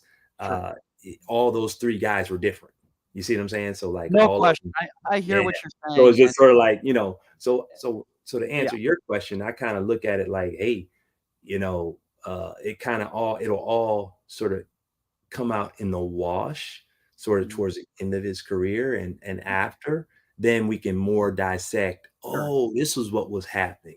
Because he said this, or, whatever the case may be.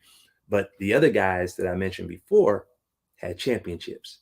Sure. And Kyrie has 1. So he's not done, but we'll see if he can get some more. But those guys got 5 and 6. You're right, but nothing can take away, you're right, from Kyrie, the basketball player, and the high IQ he has on the basketball court and his talent and his work ethic. Nobody could take that away from him. I certainly would never do that. He's a star. He's a star in the league, and there's no question about that. We hope he learned his lesson from even a retweet could hurt your career and cost you a lot of money. So hopefully he learned his lesson from that. Junkyard, before I let you go, what do you got going on here in Vegas? Anything you want to promote?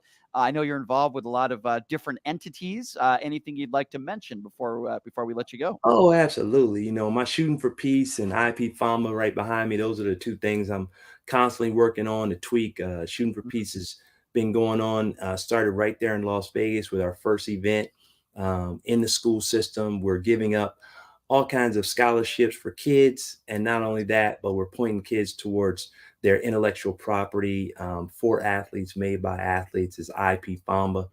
And you're able to get free education and financial literacy, as well as mental health and wellness, right from our shootingforpeace.com website. You can log right on. It's good there for all students from elementary school to high school. And it's very helpful. It's very helpful for kids to understand their NIL, their name, image, and likeness is worth value. And we give you some tools at IP Famba in order to do that with NFTs and IP score, intellectual property scoring. And it's a lot of fun. So hopefully we can help a lot of students out there, and a lot of parents and athletes who are looking for a little assistance. But nonetheless, you know, we're out here and we're shooting for peace. I love it. Jerome, you're such a huge part of this community, and you've helped so many people along the way, and so glad that you're a Vegas local, even though you're in DC right now. You're a Vegas local, and Jerome, I hope you're a big part of this franchise coming here eventually, and always appreciate your time when you come on the show, my friend. Thank you so much. Hey, appreciate you having me, brother. Shout out to Big B. I love it. I love it. Junkyard, I love you, my man. Thanks for coming on. I appreciate you.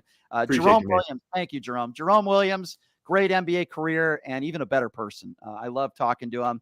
One of the nicest people you'll ever meet, by the way. Like, he's such a nice guy. He's so personable with people. He is the perfect guy to be a part of an NBA franchise coming here in whatever facet they choose, because I have so much respect for him. I really do. He's such a great guy. Had a good career. There's a reason why they called him Junkyard Dog, man. He did all the dirty work for his team. He was willing to do anything and everything underneath that basket. And now he's doing it in retirement, in the years after basketball, doing all the dirty work. I hate to use that term, but doing all the work that maybe some other people don't want to do to help kids turn into adults and get them scholarships and get them educated. And just a great dude, a great father. I've seen him with his kids, and just a great man. So my thanks to Junkyard Dog, Jerome Williams, for taking the time to join us, man. It's always fun to him, and always cool to see him around town and say hello to him. Just a great dude. All right, here's what we're going to do. We have some Donald Trump breaking news. Yes, and it involves his campaign. We're going to talk about that when we come back with the Mooch himself. Anthony Scaramucci is going to be joining us next on the show. Former White House Communications Director Anthony Scaramucci joining us next. You're listening to Pushing the Limits right here on KSHP.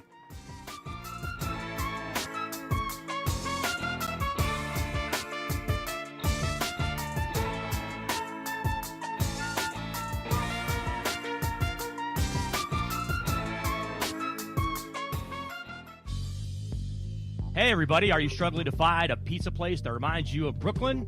That true blue New York style pie? Well, worry no more. Stallone's Italian Eatery Pizza is a knockout. We're located at 467 East Silverado Ranch Boulevard, just off of Premium Road, half a mile east of South Point Casino, just minutes from the Las Vegas Strip. Come by and grab a slice of pie. Plus, check out our Brooklyn-inspired Italian cuisine. Our sandwiches are super. Hero, that is. Because why be a sub when you can be a hero? Stallone's Italian Eatery is here to serve you phenomenal food, Vegas. Forget about it.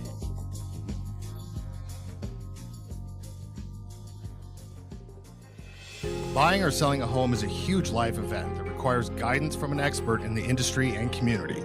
My name is Blake Wynn. You may recognize my name as my grandfather was the best governor the state of Nevada has ever had. Growing up in Las Vegas, I've come to know this community intricately. Now, I am raising a family here as well, so I understand all the issues impacting our home and quality of life. As the top realtor for the #1 real estate team at Keller Williams, you can have confidence in my experience, knowledge, and track record. When it comes to buying, selling, or investing in real estate, choose a name you can trust and someone who understands the community you call home. Call Blake Wynn today and experience the difference of a trusted expert. 702-540-3311. Sapphire Pool and Day Club, the world's only topless gentlemen's day club, introduces its 2023 pool season lineup with a bevy of beauties and social media celebrities throughout the summer who will all host alongside hundreds of Sapphire's topless poolside entertainers. Enjoy brunch in the sun with items like frittata-style omelets, stripping chicken, and French kiss toast before washing it down with signature summertime cocktails. 10 lines beware. Go Bear! Ladies are welcome to go topless within the day club for the ultimate party. Guests can purchase affordable day bed packages, cabana packages, lounge chairs, and more. The best part though? Pushing the Limits will be broadcasting shows every other Friday throughout the pool season with a ton of surprise celebrity guests. Wow! Reserve your spot now. For more info, visit sapphirepoolLV.com or call 702-869-0003. That's 702-869-0003. See you at Sapphire. Look, it's impossible for the average person to find a great attorney out there. There's so much misinformation. Now, let me introduce you to former Chief Deputy District Attorney Thomas Moskal. He was Las Vegas's top DUI prosecutor for years. He prosecuted the most high-profile DUI cases in Clark County. No one knows more about DUI law in Nevada. Just Google it. If you get charged with DUI, whether it's a misdemeanor or even more importantly, a felony, you need Thomas Moskal representing you. His relationships with the prosecutors and judges and his knowledge of DUI law to work for you. So give him a call now or text him at 702-848-5555. It's your life and liberty that's at stake. Don't wait. Call now. That number again, 702-848-5555. Hey everybody, it's Brian Shapiro from Pushing the Limits. I want to tell you guys about Sahara West Urgent Care and Wellness. They're conveniently located on the southwest corner of Sahara and Jones. They're open Monday through Friday, 9 a.m. to 9 p.m. and Saturday, 9 a.m. to 5 p.m. At Sahara West Urgent Care, they'll take care of all your healthcare needs. They offer routine services such as physicals, STD testing, car accident treatment, and work injuries. You name it, they do it. They have on-site x-ray, EKG, ultrasound, and labs. They treat chronic conditions such as asthma, blood pressure, diabetes, and more. They also offer general wellness exams, treatments such as testosterone enhancement and cancer screening. They're located on Sahara, 6125 West Sahara Avenue. Their number is 702-248-0554. And the best part, they accept most major insurances and affordable cash pay prices, office visits starting at just $95. And I'm also a client, so please give them a call, 702-248-0554. Pine Hollow Winery is the first and only boutique winery in the Las Vegas city limits that features its own handcrafted wines. Located on the west side, just minutes from the Strip at 7018 West Charleston, Pine Hollow wines are available for tasting by the glass, bottle, or for carryout. Peach lovers, pick up a bottle of the Warm Fuzzy, which is a sweet Chardonnay-style wine made with peach and apricots. Visit PineHollowWinery.com for their events, wine menu, and hours. That's PineHollowWinery.com. As a 3-time international award-winning restaurant, Joe's New York Pizza uses only the freshest and best available ingredients. From giant slices of hand-tossed pie to calzone, strombolis, fingers, and wings, Joe's serves all your favorites. Stop in for a slice at one of their 2 Las Vegas locations at Paradise and Harmon or South Las Vegas Boulevard, or you can check out their menu at joesnewyorkpizzalv.com.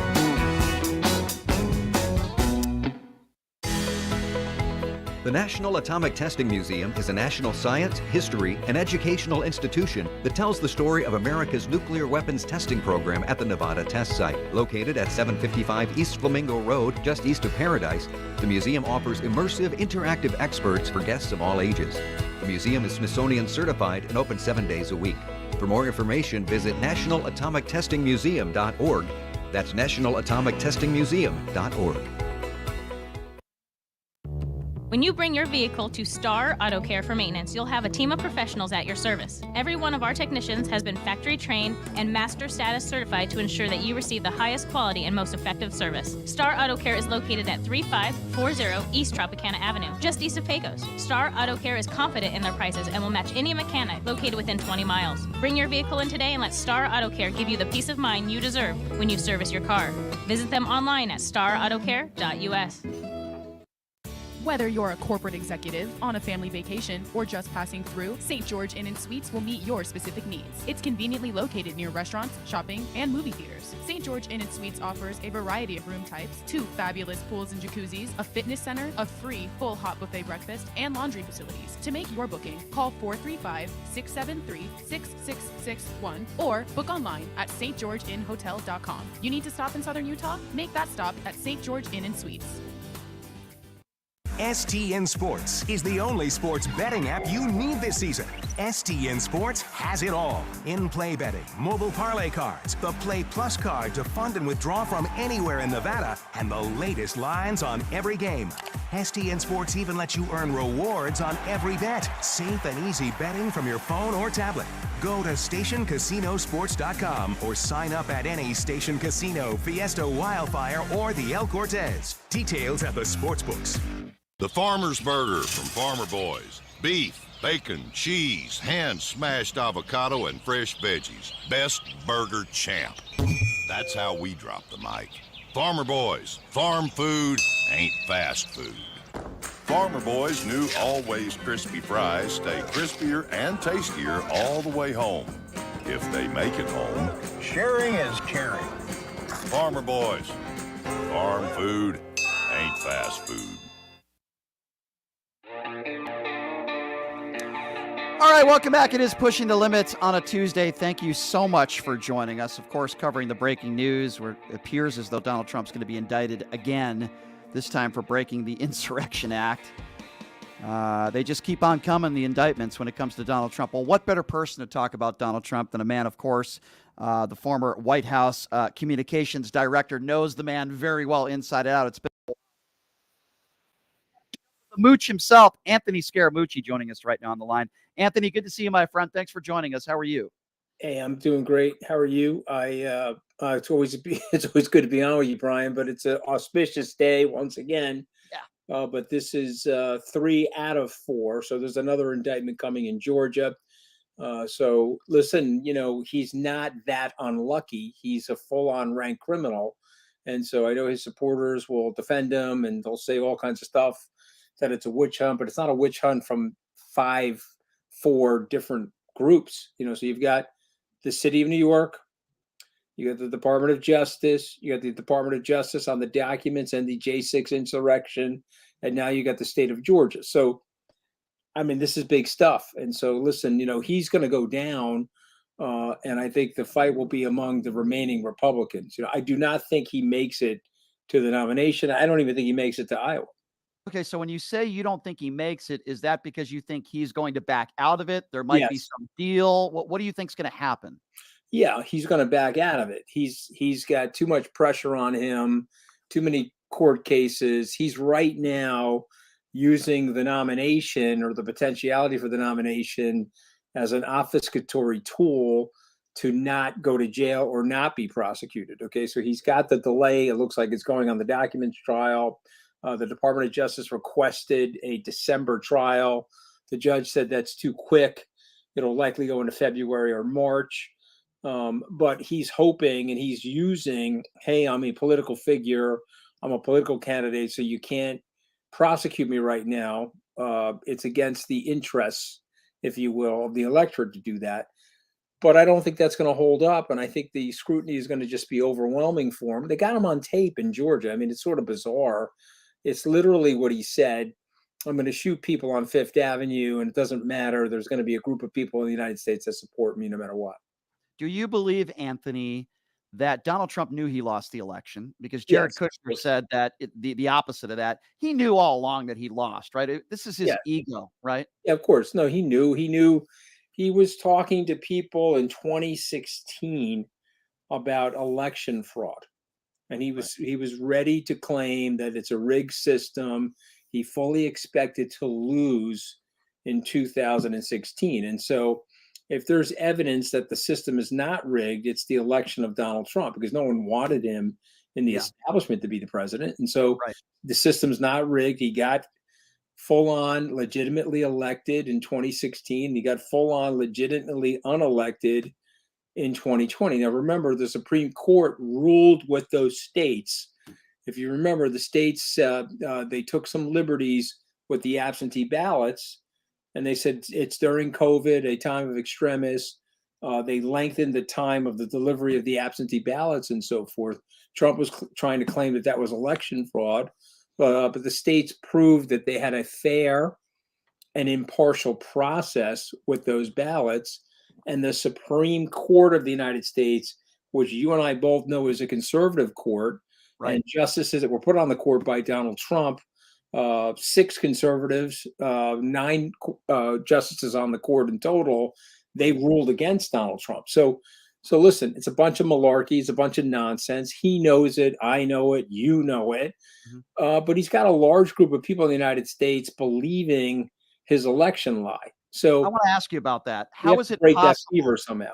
Yeah, Anthony, how is it possible that so many in the Republican Party still see this guy as their guy, and he's still the face of the party after all these indictments and everything that we've seen? How is it possible that Republicans still support this guy? Well, it's a group of aging, disgruntled white people that are buying catheters and wheelchairs from Fox News commercial interruptions. And that's basically what it is. And so you have to understand that. And once you get that the Republican Party, rather than reshaping itself, and the Republican Party, rather than becoming an entrepreneur's party where they come up with new and re-engineered ideas, an American renewal, a party that would think about the beautiful, colorful mosaic of the American people and then adapt strategies and policies consistent with what the country looks like today, is a party of 1947. And I use 1947 for a reason, because that's before Jackie Robinson got on the playing field. So this is a party pre-April of 1947, and it's becoming a smaller and smaller party. And rather than changing their ideas, they're using all of these nuances in the system, like gerrymandering and getting people not to be able to vote or throwing out ballots, so that they can maintain some type of semblance of power. And it's an irony. They're using what our great founders put in place to protect the minority voter. The founders didn't believe in mob rule, so they set up a republic. They had a couple of, that's why the Senate is set up with 2 per state. Rhode Island has the same number of senators as California. It was to protect against mob rule. But the Republicans have subverted that, and now we have the tyranny of the minority, where, look, they're running the House, they're close on the Senate, and they are definitely controlling the Supreme Court. Mooch, do you agree with me? I did this first hour where Jayapal makes a statement, obviously ridiculous, saying that Israel is a racist state. And so many Democrats come out and they denounce her comments. She apologizes. But I feel like when Marjorie Taylor Greene or a Matt Gaetz or a George Santos says or does something absurd, ridiculous, bigotry, whatever it is, I feel like Kevin McCarthy and the Republicans today, some of them come out, but very few, to denounce somebody who makes a statement like that in their own party. And I feel like today Democrats do it in an instant. But Brian, they can't do it because they're technically in the demographic minority. Okay, George Santos is a full-on rank criminal. He's the representative from my district. Kevin McCarthy blows flowers up as you know what because he needs his vote. Okay, so this has gotten down to principle-less political expediency. Okay, this is why the American public, this is why the American Congress has an approval rating just slightly above the North Korean dictator. The American people have had enough of these people. They've had enough of this nonsense, but they don't know where to go. We're going to go with the 78-year-old Donald Trump or the 82-year-old Joe Biden. They don't know where to go. The best thing that the Republicans have going for them are the Democrats. Okay, if this was 80 years ago, Franklin Roosevelt would fire Kamala Harris. He would say, "Okay, we gave you a couple-year run. You're not good at the job." Okay, Vice President Garner said that job, the vice presidency, wasn't worth more than a bucket of blank. They changed it to spit, but it meant something else. Right. And Roosevelt fired him. He then fired Wallace. Okay. And eventually he went with Harry Truman on his fourth term. But the point that I'm making is, in a meritocratic society that was less virtue signaling, Kamala Harris would be off the ticket. Yeah. You'd put somebody on there like a Lloyd Austin or somebody like that. And then that would solidify the situation for the president, because you can't look at the president objectively and say, hey, at 80, looking at his physical frailness at 80, let's go with this. Right. You understand what I'm saying? I And so 100% listen, but I mean, agree. if you're going to put him up against Donald J. Trump, I'm with Joe Biden. Yeah, I know you are. Why and not, that's why not replace Yeah. her so that you can take the secession issue off the table? Couldn't Hey, agree with you Brian, more. nobody Yep. wants Kendall Roy running Waystar. Okay, You're right. nobody wants Kendall Roy running Waystar. So Yep. let's get off of this virtue signaling, Right. and let's get on to, here's a merit-based decision to protect the American Republic, because Trump is openly now with his cohorts telling you he will do everything he can to deconstruct the administrative state. He will do everything he can to make this less of a democracy. Right. Because listen, if the white people are not going to be in charge, if black and brown people are going to overwhelm demographically the white people, we shouldn't give them a chance. We have to change the rules. Yeah, See, no, I if agree with you. people I never are in asked you charge, this. No problem. Let's leave it Yeah. that way. And that's a bunch of malarkey, and course. that is completely unfair, and that's un-American. So I am a patriot first. I'm a partisan second. Right. And I side with the democracy, and I decide with the beautiful, colorful mosaic of the American people. But I don't know where we're going here, because we've got a lot of cynicism in the process. Well, let me ask you this, where we're going, and I respect you for that, as for many other things, but I never asked you about Ron DeSantis. His numbers continue to plummet, and Donald Trump's numbers continue to rise. What are your thoughts on Ron DeSantis as a whole, and is that a guy that you could ever vote for? Okay, the chair that I'm sitting on right now, Brian, is more magnetic and more charismatic than Ron DeSantis. The desk that this computer is on, okay? I mean, Ron DeSantis is a drip, okay? That's what my 86-year-old mother would call him. He's picked a fight with the largest employer in his state. He's the anti-woke guy, okay? So he's doing the opposite of virtue signaling. And he's nonsensical. Instead of talking about good policies and trying to endear himself to people, he has this weird low EQ distancing strategy. And, he was trying to boycott NBC News. They asked him a question he didn't like. Brian, they have put me in the media. They put me through the meat grinder. Okay. Yeah. I've been parodied on Saturday Night Live, destroyed by late night comedians, ripped up by cable news pundits. And I show up. I got no problem. We have a free press, and I'm a public figure. This guy is a baby, okay, and he should not be the president of the United States. And he's getting exposed now on the very broad national platform on what a drip he is. But the chair I'm sitting on, okay, which is a very nice chair, I might add, and it's sort of, it's a bland white chair, but I'm just letting you know that this chair is more entertaining and more exciting and more charismatic than DeSantis. So he's got no shot, and they can throw $100-200 million at him. One of his fundraisers reached out to me, and I laughed. And I said, by the way, also DeSantis, I don't even know why, he went after me on some conservative radio show in New Hampshire, and somebody sent it to me. I'm like laughing. I'm like, okay, guy, first of all, I don't really know you, and you're going after me. That's fine. So guess what? I know how to fight back. Ask Donald Trump if I know how to fight back, Brian. Well, you do. If there's one thing I you know how know, to fight back. So no problem for me. My wife is thrilled.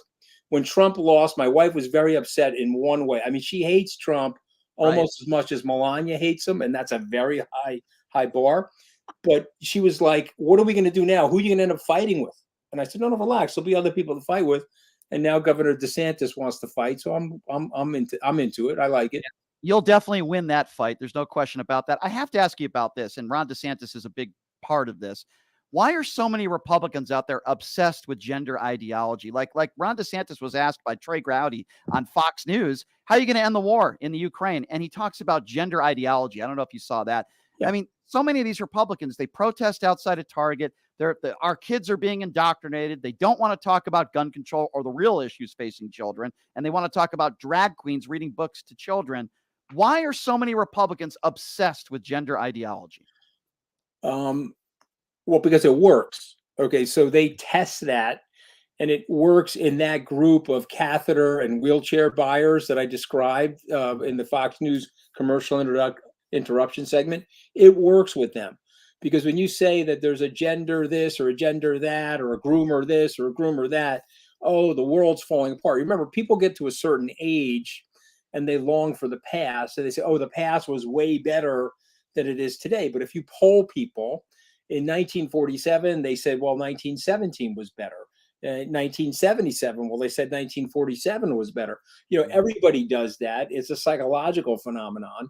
And so what happens is it works, and it scares the bejesus out of the people that they're trying to attract to the voting booth. And they're saying, okay, wait a minute, the culture is changing, and Ron DeSantis is the guardian of my old culture, and I would like to live in my old culture, so I'm going to vote for Ron DeSantis. Where he's flawed and where they're wrong is that the culture has changed, but the country is working. This phenomenal, beautiful experiment known as America, this collective of multi-ethnics and multi-religions is actually working. It's become the most successful country in the world because of the flatness of the country and because of the general meritocracy of the country. And they would be better served figuring out ways to help people become more aspirational as opposed to becoming culturally desperational. Yeah. You see, they're preying on the culturally desperate. Yep. I would like to appeal to the aspirations of the society, not the fears of the society. And you know this, Brian, and I know this. If there's a transgender person, God bless them. They can live their life. If you're a conservative Christian, you know what? There's a spot and there's a lot of runway for you to live your life unfettered by them, and vice versa. That is the beauty of the United States of America. But these guys, they want to narrow it down. They want to create hate and fear mongering, and because it works. But you know what? The good news is it's working on a smaller and smaller base of people. Yeah. And so hopefully there'll be a transformative Republican leader. I hope so. That comes in there and says, hey, this is stupid. This does not work. We're pro-growth. We'd like moderate regulation. We don't want Gary Gensler over-regulating the securities industry or the crypto industry. We want fair, judicious regulation, and we want pro-growth strategies to create an aspirational opportunity for Americans. We don't want equal outcomes because that's communism, but we do want equal opportunity because that's Americanism, okay? A platform of equal opportunity. If the kid's not born into the right family, let's get them a good education and really good quality health care so that they can get to the starting block and compete with the rich kids. That's all. That's why you need to run for office, Anthony. We're running out of time here, but I want to ask you. No, I'm running for re-election in my marriage, man. My wife believes in castration, Brian. I can't run for office. You are a reasonable, I like my body parts, Shapiro. I can't run for office. Okay, I just want to make sure you know that. Fair enough. I respect that, but you're a reasonable, extremely intelligent, successful guy. We need more people like you, whether it's a Democrat or a Republican. I don't care. Last question. We only have 2 minutes left here. I have to ask you this. I know it's been a minute since you spoke to Donald Trump. Yes. If you were in a room with him alone right now, I'm curious, what would you say to him? Well, it would take me longer than a minute, but I would say, I know you're scared. You know what? I know you're scared. You know what? We're on the radio, and I know you're frightened. I know you're going to overreact to everything, but I would work with my lawyers right now to take a powder on these cases. You're the former president of the United States. You'll be able to negotiate a settlement where you don't end up going to jail. Tell people you're not running anymore. Handpick a successor that you like for your movement and hang out in Mar-a-Lago. That's what I would tell him to do.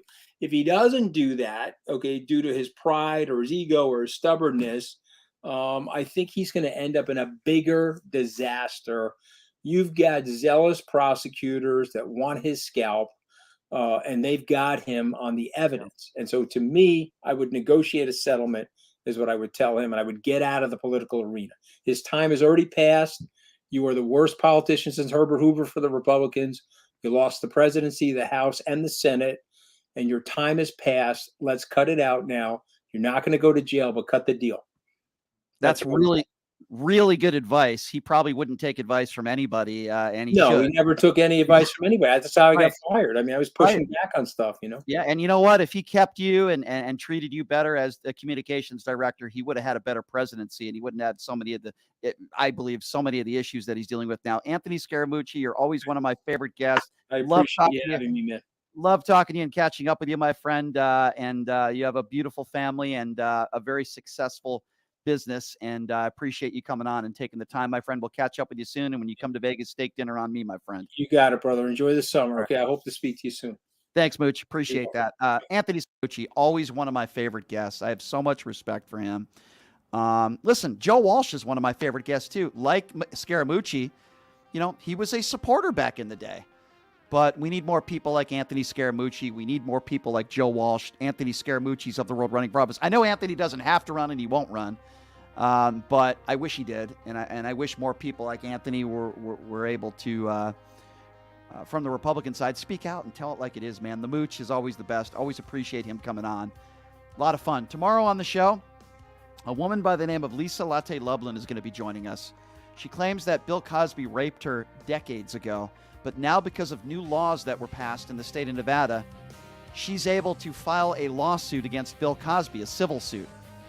And she's going to talk to us about that coming up next. Or I should say coming up tomorrow, not coming up next. My time is over today. My thanks, of course, to Junkyard Dog Jerome Williams for joining us. And, of course, the Mooch himself, Anthony Scaramucci. Thanks for joining us, everybody. Appreciate it. We'll see you tomorrow, same time, same place. Have a great day.